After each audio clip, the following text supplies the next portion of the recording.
So around about this time as well, the band are heard playing the US national anthem, the Star-Spangled Banner. Meanwhile, boat 4 has now reached the sea. One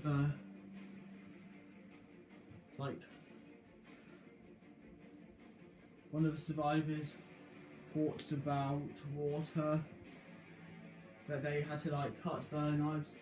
Another survivor reported that water was only now 20 feet from the A-deck promenade.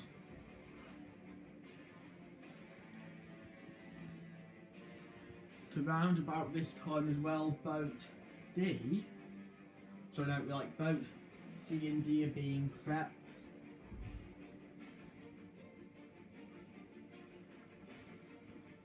Also,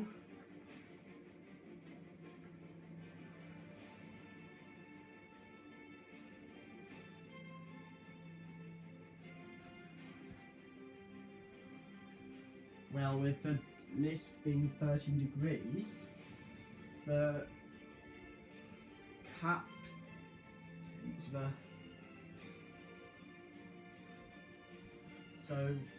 Smith orders everyone to go on the port side to go to the starboard side to straighten the ship up.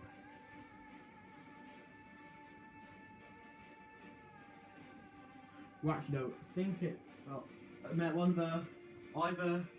Well, someone ordered everyone to go to the starboard side, straighten it up.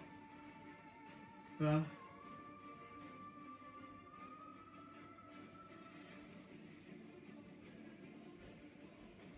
light roller ordered everyone on the starboard side, port side, to go to the starboard side to straighten the ship up. Sorry for saying Captain Smith. Well then,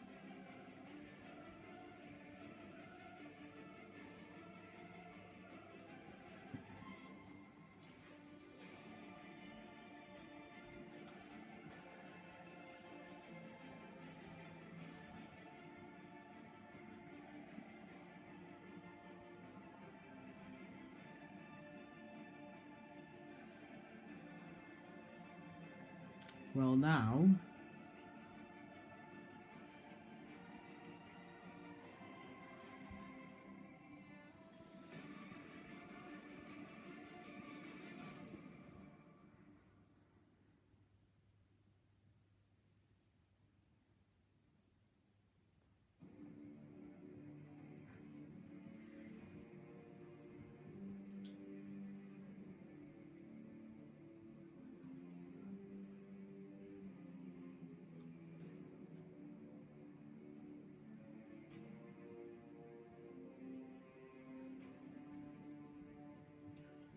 around about this time as well,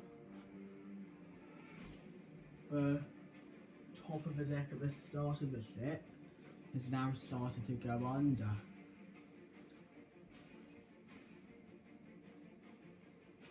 While water meanwhile is flooding the grand staircase, or remote D-deck.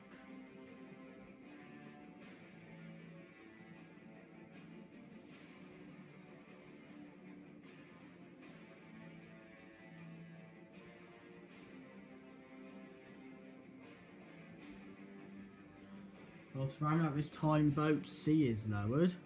Well, notable occupants include Quartermaster Rowe and Constance Willard. Bruce's may also boards as well. Well, Constance Willard testified while they were leaving, they heard a couple of smaller explosions. This was probably the sound of the water rapidly flooding the sinking ship.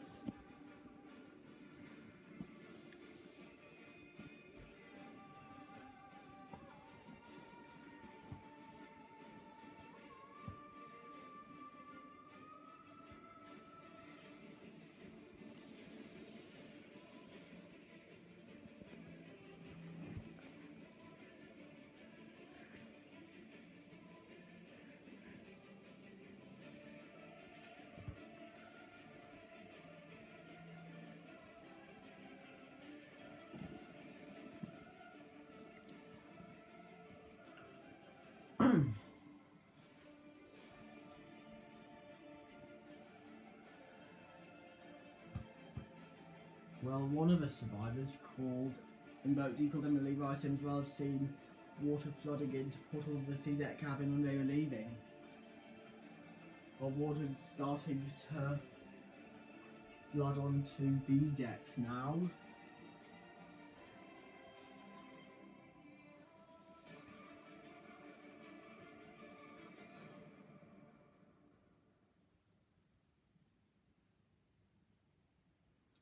Well, boat D is now nearly ready for lowering. As around this time, the band start to play Alexander's Ragtime Band.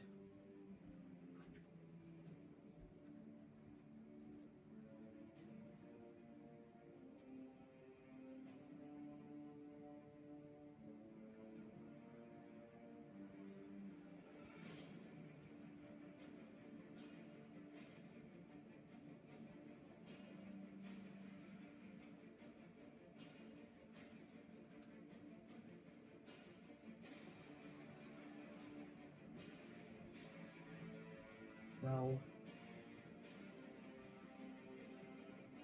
there's been quite a bit of debate as to when boat D was low. It's been commonly agreed that it was around about 2:05.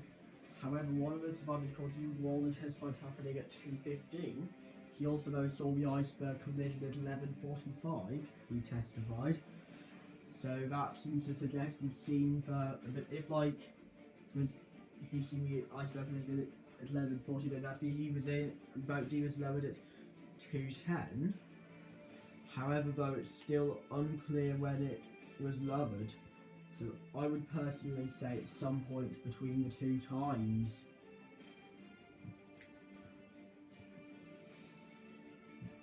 But water as well starts to surround the foremast as well. Well, meanwhile, boat 2 starts to near the rudder of the ship. Basically.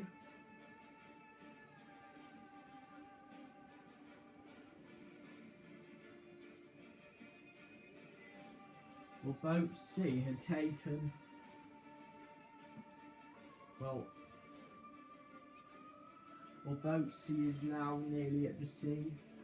However, though, like on the port side, B deck is flooding basically. So B deck's flooding. And the bow is nearly submerged.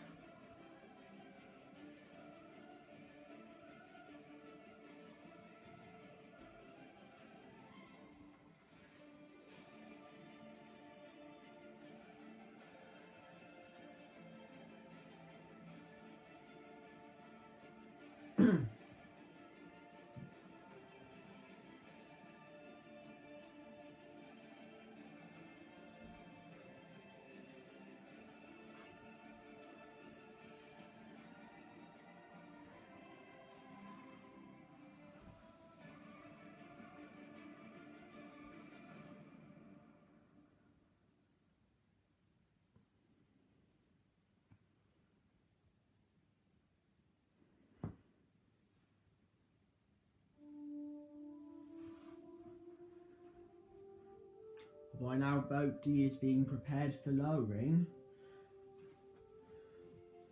Well, the captain earlier went to the bridge and to the radio room, or to wireless room, and told Phillips and Bry they could do no more, and it's every man for himself now. Well, at around that time, a stoker comes into the wireless room and tries to steal Phillips' life jacket. Well, Bride sees this, and him and Phillips get into a fight with the stoker. Eventually, Bride and Phillips knock out the stoker, and Phillips puts his life jacket on as they prepare to abandon the room.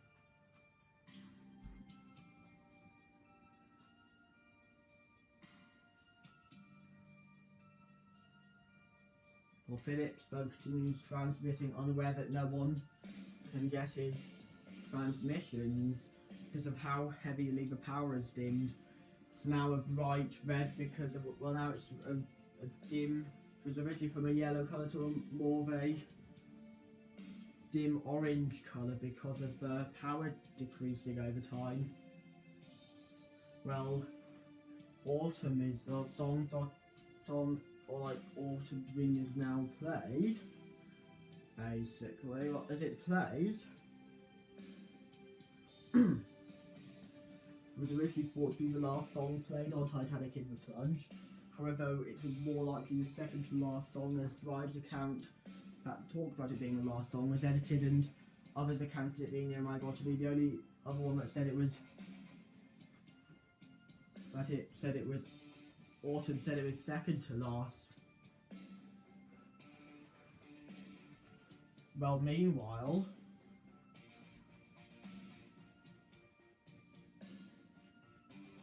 boat D is finally lowered. Well, Arthur Bright observes well that the bow is nearly completely under when they've left. Also,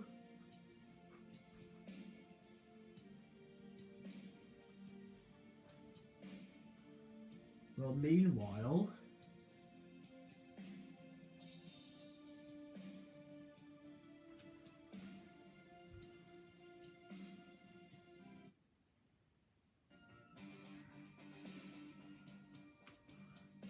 Bright also, meanwhile, boat C as the water is rowing away. Quartermaster rowing boat C is well observed that the ship had gone down significantly by the time of their lowering. Well, the bow at this point is nearly completely immersed.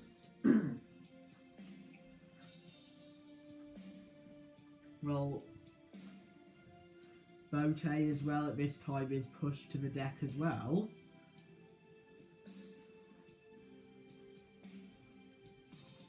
Well, the ramps or ramps made out of oars to help it get down break though, and it just drifts down. Well, it then falls onto the deck. Fortunately, no one is injured or killed. Meanwhile, boat D prepares to to unhook from the falls. However, though, well, just as it's unhooking,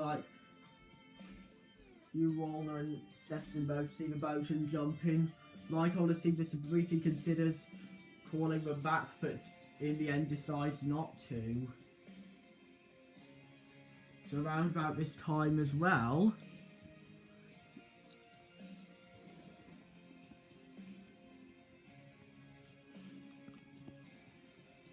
boat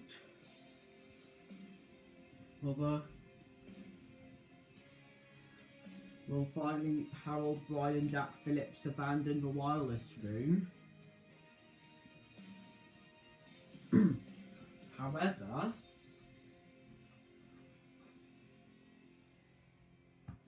well, Frederick Hoyt also jumps into the boat as it rows away.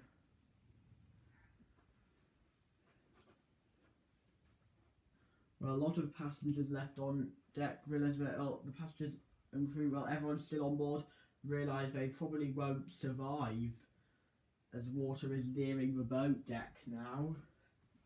Well, the A-deck promenade starts to flood as well.